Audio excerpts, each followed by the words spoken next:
Hey guys, welcome back to the next episode of DCUSH here on YouTube. So what we're going to be doing today, a little bit, I guess, not like some of our other lessons, is that we are going to be going through the entire lesson in this YouTube session. And that's because the 1960s here, as you can see, we've got quite a few things to discuss.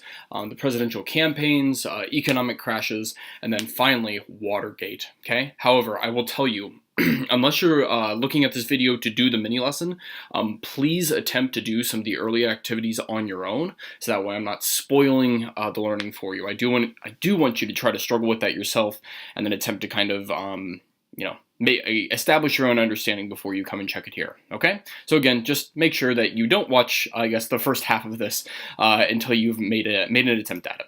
All right, so let's go going on. So you can see here our objectives are a little bit complicated because we have lots of things to discuss in the 1960s. So we are going to, as it says there, summarize the results of the 1968 election in brief and analyze the significance of Nixon's Southern strategy on the future of American politics. Explain the causes and effects of stagflation in the 1970s. The foreign policy strategy behind Nixon's approach to China and its effect on USSR and U.S. relations, and then finally, summarize the Watergate scandal and its effects on the U.S. political system. Okay, so let's start off here with the 1968 election and then the Southern strategy of President Nixon. Okay, so to set the scene here a little bit before we get going on, 1968, okay, is the election of I guess, one of the most more controversial presidents we've ever had, Richard Nixon. And so what I'm going to do here is I'm going to literally take you through what I notice here in these kind of resources, and hopefully kind of you see that some of the answers that you come up with match the ones that I got. Okay, so it says the first question here, you do this on your notes, it asks you what looks unusual about this electoral map. And indeed, this electoral map is really, really strange. And the first thing that should jump out at you is like, what are these 5 states doing down here? We have a Republican, Nixon, Democratic, Humphrey, and an American independent, Wallace. What the heck is that? And that's immediately what should jump out at you. And if we look here at the electoral votes, you're like, what in the world is going on? And it looks like we have another third party in American politics in 1968, and that's because we did, and it gets a little crazy. Okay, so let's go back here, close out of this. So now examine this site by the New York Times. Okay, we know that Nixon won. Okay, based on that. Scroll down to 1960 to 1972. What happened? Okay, so this is where we have to do a little bit of interpretation and analysis of what we're going to be seeing here. And what it says here, okay, it's from over the decades, how states have shifted. Okay, recent elections have placed look at how the states have stacked up and how they've shifted over past elections. Perfect. Okay, so each box represents a state size by its number of electoral votes, and each curve shows how much it has shifted left or right between elections. Okay, so left means liberal, right means that it's shifting more conservative. Okay, so let's go down all the way to the 1960s. Okay, so here we are. Right, so we've talked about Eisenhower. We know that he's a very Republican candidate. Okay, and then what we start to see here. Okay, so we have Eisenhower, and then in 1960, you can see there's a whole bunch of states that swing left. Okay, now there's kind of a question here. If we look at 1960, let's just say we start right here. We can see that Kennedy clearly wins. We know this now, looking back at history. Then something weird happens. If we look over here at all these Republican states, okay, we look over here at these left-leaning states, something really strange happens, okay? And that is, we can see all of these Democratic states, they've shifted far, far right, okay? And then many of these Republican states have shifted far, far left, okay? So basically what we see here is that things have flip-flopped. And if we kind of look down here, you'll notice that really didn't happen. You can see like both lines are staying the same, but in 1960 and 1964, we start to see this crossover. Okay, so what's happening? Right here, a switch in the South. After passage of the Civil Rights Act in 1964, many whites in the South began voting for Republicans. Barry Goldwater, who opposed the act, carried several southern states in 1964, and this is the dramatic shift that happened. Okay, so think in your mind, go back to the 1960s and civil rights, right? We know that Kennedy openly supported blacks getting civil rights, and that Johnson was kind of forced to carry that on. And so if we look here, okay, if you're a black Republican, and again, because blacks had been in the Republican Party for a very, very long time, you're seeing that they're supporting civil rights, and we see this massive shift of people, okay, over to the left-hand side. Because, again, people like whites in the South, or sorry, excuse me, blacks in the South are now starting to switch their vote. Okay, and so what we see then is that all these states that had previously, okay, been very, very, I guess, or maybe all these voters that have been Republican for a very, very long time, again, black votes, are now, they're starting to kind of flip-flop, okay? And so what happens here is then the opposite as well. Many whites in the South begin voting for Republicans, okay? Now, there is a reason why this happens, and this is where we get to 1968. Okay, so if we look here, all of a sudden we see this massive shift back over to the right. And we can see that Nixon essentially crushes Humphrey. Okay, now you'll also notice in here there's not the other candidate, who is George Wallace. Okay, so if we kind of go back to that map, we can actually see this here represented. Okay, so basically what we have are the parties flip-flopping. Okay, and we'll get into more kind of why this happened. Okay, you can see here not a whole lot of Democrat votes. Okay, and then for Republicans, Nixon was very, very popular, although he didn't win the Deep South. Okay, although he is on the ballot. All right, so so something happens here. So 1960, 1972, something dramatic has shifted. Let's click this link and see an explanation of what Nixon did. Okay, because this is called the Southern Strategy, and it's really, really important. Okay, so in 1968, George Wallace ran as a third-party candidate against Nixon and Humphrey on an explicitly segregationist platform. Okay, if you don't know a lot about George Wallace, he was the governor of Alabama. He was a profound racist. He's the guy who goes and says, basically, on the campaign trail, he's like, segregation now, segregation forever. He was a hardcore champion of platforming against the Civil Rights Act. Okay, so, all right, here we go. So here's what happens in 1968. Humphrey had been the main champion of the Civil Rights Act, okay, and Nixon, while no civil rights activist, was not racist enough for most Southern whites. Okay, so what do these Southern whites do? Well, they're like, well, crap, like, we've been a part of the Democratic Party for forever, and now our candidate is a huge champion of civil rights, and Nixon isn't racist enough, so what are we going to do? They make their own party. Okay, so feeling abandoned by both parties, Southern white racists flocked to George Wallace's cause, winning him the Deep South states of Arkansas, Louisiana, Mississippi, Alabama, and Georgia. Okay, so this is where now we get the Southern Strategy. As it says here, political analyst and Nixon campaigner Kevin Phillips, looking at 1948 through 1968 voting trends, viewed these rebellious Southern voters as ripe for Republican picking if a change in the Republican Party's philosophy could be made. It says here, over time, the Republican Party could shift its national base to the South and gain thousands of white votes by appealing to working-class white Anglo-Saxon Protestants. Traditionally, white working-class people have been the standard members of the Democratic Party. However, black voters have been switching their votes to the Democratic Party after President Johnson's signing of the Civil Rights Act and the Voting Rights Act. Okay, so as it says right here, future President Nixon shrewdly played this Southern strategy by gradually trying to block desegregation efforts and other pro-segregationist policies. Okay, actually, this should say anti-segregationist policies. All right, so he even brought up affirmative action to further split the Democratic coalition of the white working class and black voters. So what Nixon is going to do is he's going to attract these Southern whites who feel abandoned by both parties because they feel like the Democratic Party has abandoned them, and the Republican Party, they're like, well, I guess if it were a little bit more concerned with some of the segregationist things that I like, I would vote for them. And that is how we get the two parties to flip-flop. Okay, so to summarize this for you here, okay, this is extremely significant on U.S. policies. Here's basically a summary of what we got. So before the Southern Strategy, middle and upper class voters are Republicans, okay, they like big business, and they have nearly all the black votes, okay. Democrats, typically working class WASPs and Southerners in favor of segregation and Jim Crow. Right? So here's where the first shift happens. Under popular pressure, Democratic Presidents Kennedy and Johnson signed the Civil Rights Act and Voting Rights Act. Okay, and as it notes here, definitely a shift from our prior kind of presidents. And so what we have a result, majority of blacks begin voting for Democratic candidates. And this is where Nixon sees his opportunity.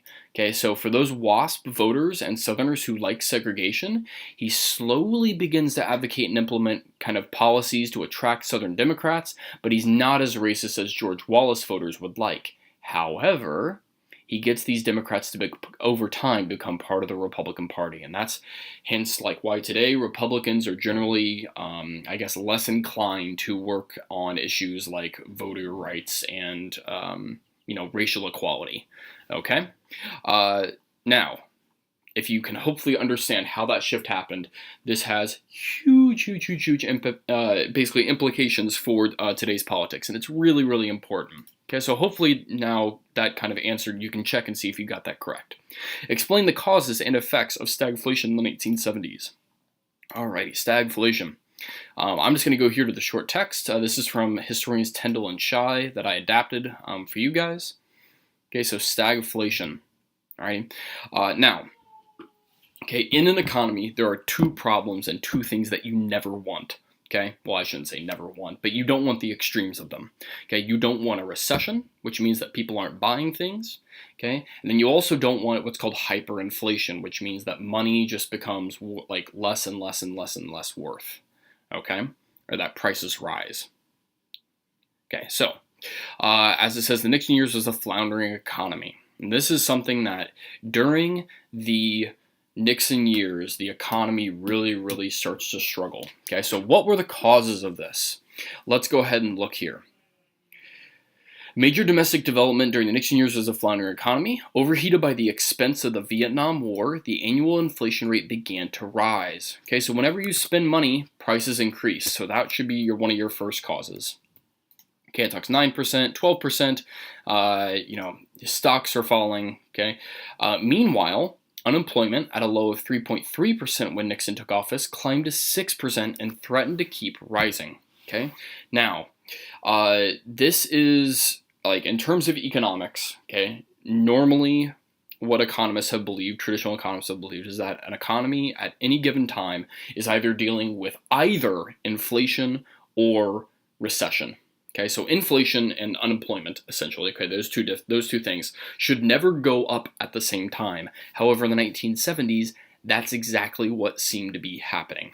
Okay, and this kind of economic malaise, this economic slowdown, was a huge problem. Okay, so here's some other causes. First, the Johnson administration had attempted to pay for both the Great Society social welfare programs. This is kind of war against poverty, and the war in Vietnam without a major tax increase. Okay. Second, and more important, U.S. goods face stiff competition in international markets from West Germany, Japan, and other emerging industrial powers. So there's another cause. Okay. American technological and economic superiority was no longer unchallenged. Third, the economy had depended heavily upon cheap sources of energy, and that is exactly when something called OPEC happens. Okay, if you haven't heard of OPEC, OPEC is still around today. It's the Organization for Petroleum Exporting Countries. Okay, and basically what OPEC does is they are a whole group, they are kind of an oligopoly, a cartel, essentially, on oil, okay, mostly from the Middle East. Now, what OPEC can do, okay, is that, and what OPEC did do during this time was they restricted supply, okay, and whenever a country or a group of people or an organization owns a supply and they decide they're going to sell less of it, that means prices dramatically increase. Okay, and so you can see here that it's raising its price of oil by 400%. And if you know anything about the Middle East and where oil comes from, the Middle East is pretty much known for that. Okay, so now Americans are having to deal with a gas shortage as well. Okay, so that's not helping either. Another condition in leading to stagflation was the flood of new workers, mainly baby boomers and women entering the labor market. Okay, so if the workforce is growing by 40%, that's crazy high. Okay, I will tell you that it is not good for labor when you have more laborers in the labor market competing for wages. Okay, because what happens in that case is that wages, generally speaking, will go down. Okay, because basically there's more competition for jobs. Okay, so the number of new jobs cannot keep up, leaving many unemployed. At the same time, worker productivity declined, further increasing inflation in the face of rising demand. Yikes. So there's just like lots of problems going on. Okay, so what is stagflation? What's the result? You get stagnation. Okay, the economy just slows down and grinds to a halt. Not like Great Depression bad, but still pretty bad. Okay, and that's because, again, you have all these like new people who can't get jobs, basically because the economy can't keep up. Okay, but then at the same time, inflation is dramatically increasing. So people's money, even what they had, wasn't being able to be used in some kind of meaningful way. So unemployment combined with inflation gets us stagflation. Okay, so hopefully that kind of cleared that answer up for you as well in terms of the causes and effects of stagflation in the 1970s. Okay, so the foreign policy strategy behind Nixon's approach to China and its effect on USSR and US relations. I actually don't really feel like I need to explain this one. There's a really good video here that will go ahead and do that for you, so I will actually leave this one behind, and I'm going to save the rest of this video then for our mini lesson. Summarize Watergate and its effects on the US political system. Alright, so Watergate. What we're looking at here is how do events and people affect the way that Americans perceive their government, and how far will people go to preserve their power or status? Okay? Alright, so let's talk about some burglars. Okay? On June 17th, okay, we are now in 1968. Okay, Nixon is president. Okay, actually we're getting towards the 1970s, but that's fine. Okay, 5 burglars are caught breaking into the Democratic Campaign Committee headquarters in the Watergate apartments in Washington, D.C. And there's your 5 burglars. No, I'm just kidding. That's actually not them. Your 5 burglars, there they are. Okay, and all these burglars, okay, are former CIA agents. Okay, and where the country is at this time is the 1972 elections are going on. We have Nixon trying to run for a second term, and it's kind of just a minor news event at the time. Okay, it's something that kind of popped up, and as Nixon goes on, again, a Republican, goes on to keep battling against George McGovern, Nixon just kind of dismisses the burglary, says it's not really a problem, and then he goes on to crush McGovern in the election. Okay, so 1972 kind of passes on. But these 5 guys who are caught, this issue is not going to go away. Okay, and to give you a little bit of background here, okay, when Nixon ran for office in 1972, he was extremely worried and paranoid about the result. Okay, and he set up a whole team. Okay, and you can see some of these members here. Okay, called CREEP. Great name. Committee to re-elect the president. Okay, and basically what this group did, again, you can see some of these members here. Okay, as they performed basically acts of sabotage against Democratic candidates. Now, this wasn't just like the candidate, this wasn't just McGovern, the Democratic candidate for president. This is also like Senate races and those kind of things. Okay, so they would dig up or create fake sexual scandals against them. They would release stink bombs at rallies, create these fake press releases, basically just trying to cause as much chaos as possible. Okay, now, also within CREEP, there was this smaller group, okay, and that's who these guys are specifically, called the Plumbers. Okay, again, a great name.